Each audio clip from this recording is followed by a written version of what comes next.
Alright, so if you saw the last video, or if this is your first entry into the Eden All-Stars series, in this video I'm going to be talking about the kind of history behind Eden All-Stars, some of the rivalries, some of the kind of rules, the unwritten rules, and we'll get a little bit spicy in here. So again, keep these comments civilized, please. That's all I ask. You can disagree, just do it respectfully, and that is my phone. So I'm gonna hop out of here. Stay tuned. Enjoy.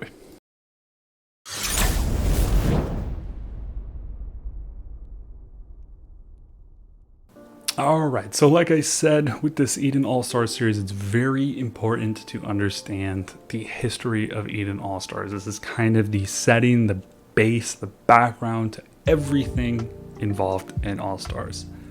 And as most people know, you can learn from your history, but you can't change history. So let's take it back all the way to the very, very beginning. If it's your first time on my channel, first things first, welcome. I am Ao from State 545. I am a YouTuber, I guess, in the LSS scene. Fairly popular with players. At least maybe I'm not their favorite, haters or whatever, but at least have a pretty wide platform.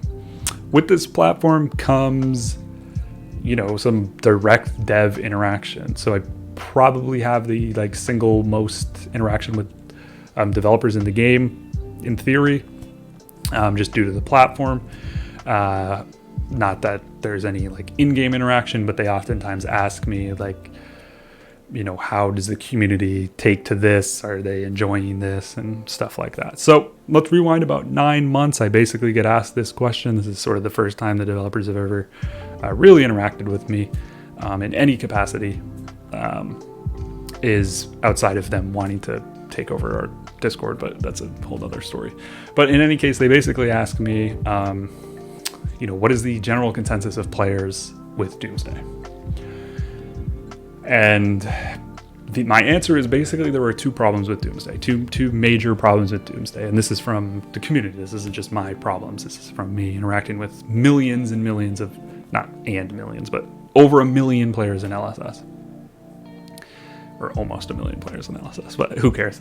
In any case, it's that Doomsday matchmaking is horrible. This is the #1 issue in the game, rather in Doomsday. Is matchmaking is terrible. Whether it's Total War or Eden, terrible.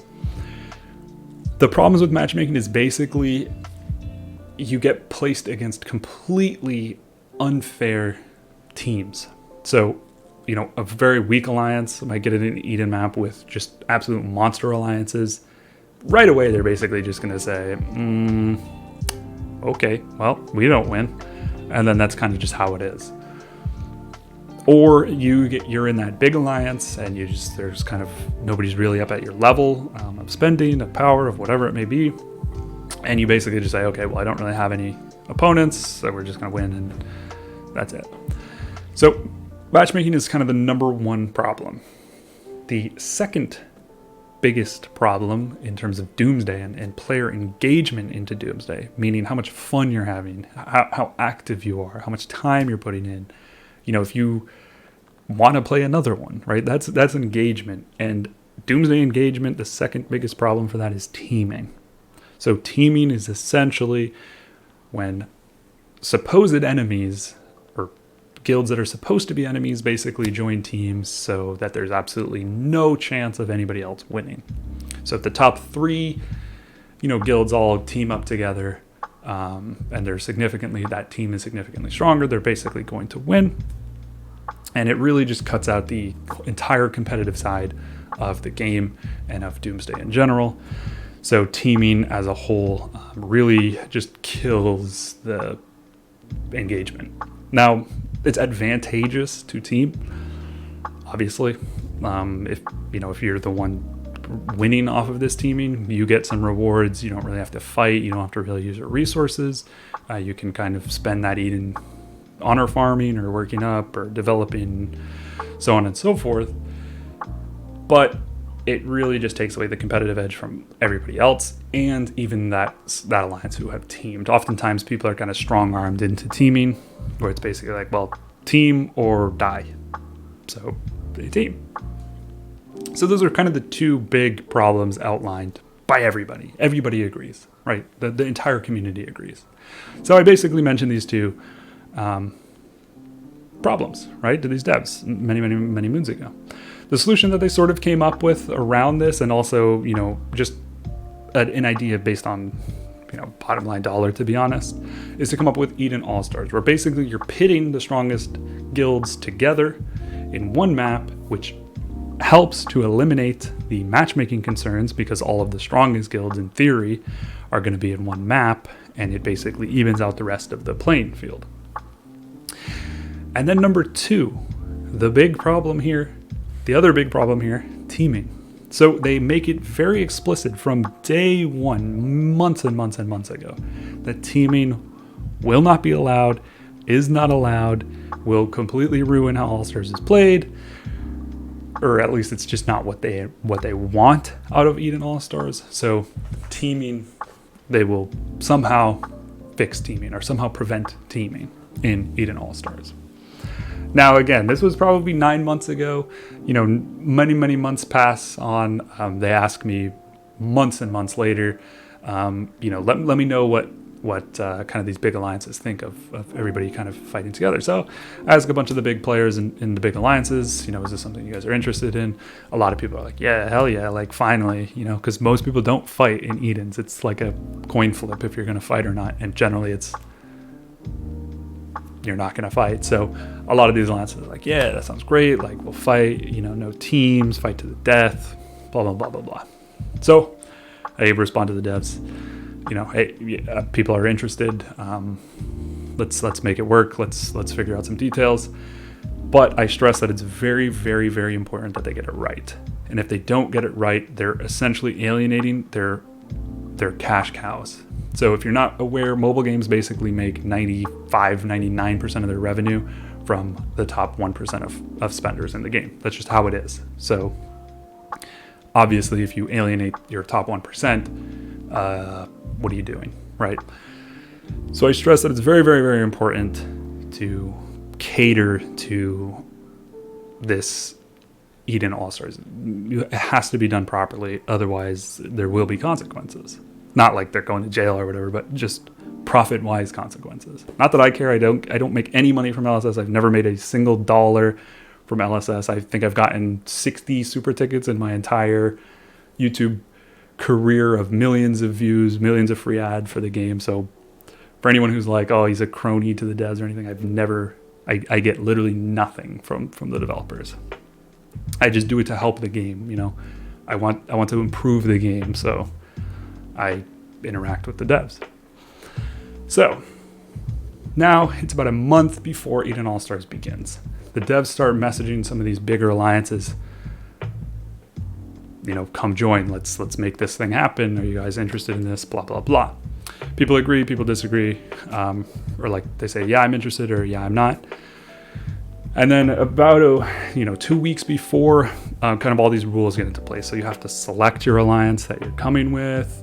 Originally, it's just top 16 alliances. It doesn't matter about state. They changed the rules where it's just one from each state. They changed the rules a lot, which is totally fine. Like I said, it is important that they get it right. If you're able to bring in multiple alliances, you're just going to have like 4 alliances from state 97, 2 alliances from state 545, 2 from 96, or like whatever, 2 from 461. So it would really just be like five states represented in All-Stars. So they changed some rules up, make sure that it's still an enjoyable situation. But one of the concrete, the very stressed rule is no teaming. Alliances that team will be subject to disqualification. Point blank, period, simply. It's stated in their rules. It's very concrete, no teaming. We move on about 2 weeks before Eden is starting. The alliances are basically all being formed here. So you're picking, you're picking your team, you're doing all that stuff. And right away, 97 basically releases a document. Now, who knows if this is the leaders of 97 or just some players or diplomats or who knows.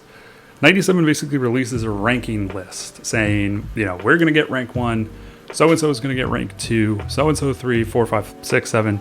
We already teamed up with XXX and X. Kind of do this or get nothing, right? You'll be burned. So immediately everyone says, wait, what? Like, the number one rule, written and unwritten, is no teaming. And already they're releasing this kind of all-stars wide notice, right? So everyone has a big issue with this, right? Their main allegiance is 97 and 461, with some other allies kind of strewn in. And everyone just says, wait, what the hell? Like, that's not acceptable. So they message the developers. Everybody, basically, besides kind of these two parties, message developers and say, hey, this needs to be split up like right away, or 97 needs to be disqualified, or, there's some weird stuff is happening. The developers go, okay, yeah, we'll look into it. We'll split it up. It'll be fine. Like, don't worry. It's very clearly stated at this point. Alliances basically say, if teams are allowed to team, if alliances are allowed to team, we will not be participating. Period. Like, there is no compromise. It's if teaming is allowed, we will not participate. So with that said, the devs say, okay, yeah, we'll take care of it. Now, when I mention the devs, when I mention players message devs, I need to stress something here because people seem to have a little bit of a different idea. There is one player, not even a player, one person who doesn't really play, who is the VIP concierge of every single VIP player. Now, I don't mean like VIP 3, VIP 4 in the game. I mean VIP as in very high spender, president of a super state or of a state, a big state, R5 of a big alliance. These kind of like VIP, the actual definition of VIP players. They all have a concierge, and it's the exact same player for everybody. Her name is Elisa. So I'm sure many of these people have heard Elisa at this point. It used to be more of a elite status, but now basically everybody has this Elisa access. So when people are messaging the devs, they're all just messaging the same person just constantly, right? There's really no other communication. This is not in-game support. This is a step above that in-game support. It's really like a VIP service, right? They need to cater to their VIP players.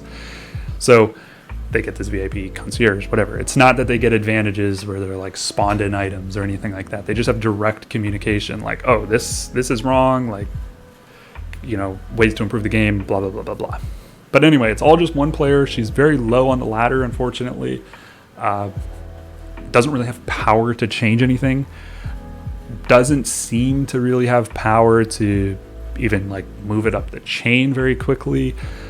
So it's all kind of just I don't want to be rude or anything, especially if they're watching it, but unfortunately it just seems to sort of be this kind of voicemail answering machine where you send in your complaints and then the voicemail just says, okay, yeah, sure, it'll be fixed, and then deletes right away.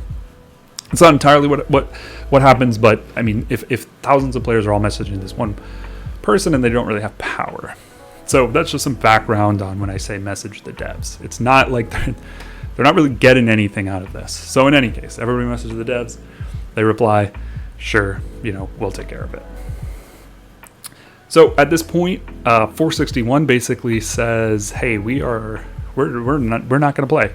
We're not playing Eden All-Stars. And they basically say, directly they say that they don't want to play because it's unfair. Something is unfair. It's not really said what is unfair, but they're not playing because it's unfair. Something about Eden All-Stars is unfair. Keep in mind, this is the same team that teamed up with 97 that everybody basically complained about. So I'm not really sure what's unfair. I haven't heard from 461's side of the story, so I don't really know. But from what I know of everybody else basically in the map, they had complained about 97 461. basically teaming up before the thing starts. So anyway, they say, we're taking a step back, or we're not playing, or whatever. Now, at this point, there's another point of contention. So 526 and 264 have become one in the same alliance. So those two alliances became one in the same guild. Now, like I said before, in that 16 selected alliances of purportedly the top 16 alliances in the game, 264 KOS is in here. 526 K4H is also in this list of 16. So by rule, by definition, they're not allowed to be on the same guild. But they basically say, well, why is K4H, why is 526 even in that top 16? They're nowhere near top 16, not nowhere near, but they're not a top 16 power alliance in the game. They send them a list of, however many, 20 or whatever alliances that are stronger, that have more power than K4H. Even alliances that are selected, like 600, for example, or UV1 from 600. They're like, well, they're stronger. So it doesn't really make too much sense. So the devs say, okay, that makes sense to us. That seems fair. Your partner is not, it's not some egregious advantage or anything. It's not an advantage. They were just kind of there because they're popular.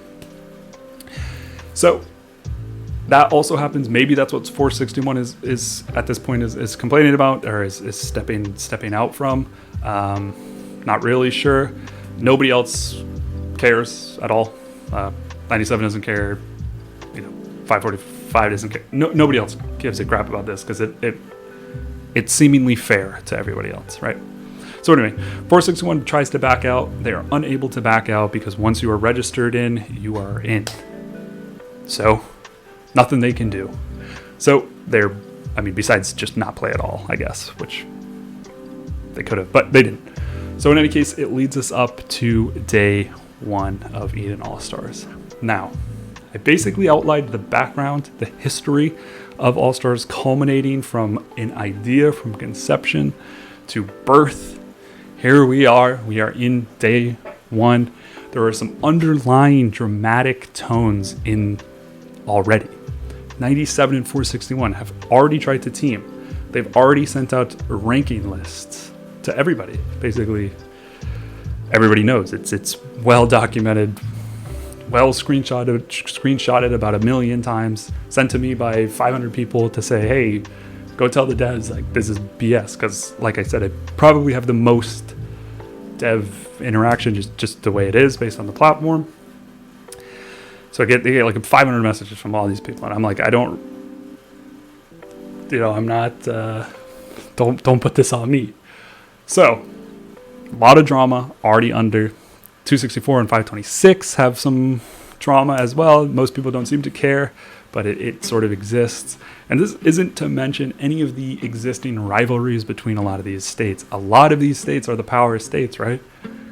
Generally, power players have rivalries, or power states have rivalries. So there's a ton of rivalries going on. There's a ton of drama already, and we haven't even stepped foot in All-Stars. Now, part 3 coming up soon. I'll be talking about day 1 till right now when the World Center is taken. Everything that happens, the battles, in-game, out-of-game, the morale, the victories, the defeats, the drama. So stay tuned for that video, guys. Hopefully you've enjoyed this one. The history lesson, I guess, here. Like I said in the beginning, you can't change history, but you can learn from history. Keep that in mind. Keep some of the drama in mind if you're watching the next episode. All right, guys, that's been it for this one. I will catch you guys next time. Stay healthy, stay happy. Eat your pizza. Love y'all. I need to do it on my own, yeah. Wake up, early mornings, late nights, hopping on a different flight. What's the meaning of life, ayy? Wake up, same-ish, different day. Make a wish, call it pray. Am I sick, am I okay, ayy? Stay up